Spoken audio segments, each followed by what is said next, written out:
ఇక అష్టకంలోకి వెడితే,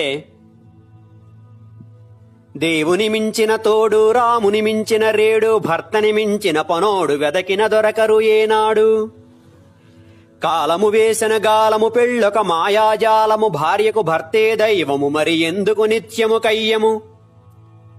రెక్కలు విరిగిన పక్షులు చెట్లుగా మారని విత్తులు కత్తులు పోయిన సూరులు పతులుగా మారిన పురుషులు.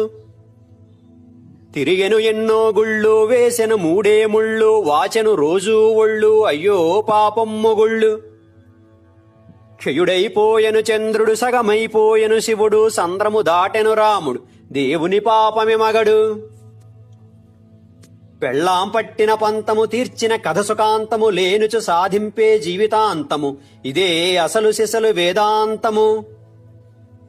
రాయిని తన్నగనేల గోడను గుద్దుటనేల నిప్పున దూకుటనేల భర్తగా మారగనేల.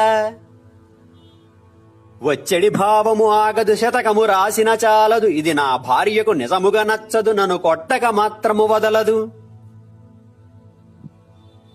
మూడు ముళ్ళు వేసేటప్పుడు జీవితానికి చిక్కుముళ్ళు వేసుకుంటున్నామని తెలియక మురిసిపోయి ఆ తరువాత ఎంత ప్రమాదంలో పడ్డామో తెలుసుకుని జడిసిపోయి నోరెత్తలేక చెవులు మూసుకోలేక ముఖంతో నవ్వుతూ మనసుతో ఏడుస్తూ జీవితమనే బండికి ఎద్దులా మారి భార్యనే వెలగట్టలేని బరువును మహారాణిలా ఎక్కించుకొని ఈడుస్తూ వగరుస్తూ జీవిస్తున్న ప్రతి భార్యాబాధిత భర్తకు ఈ అష్టకం అంకితం.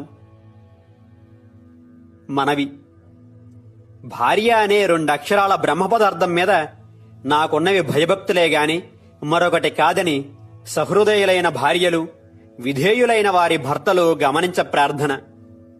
స్వస్తి.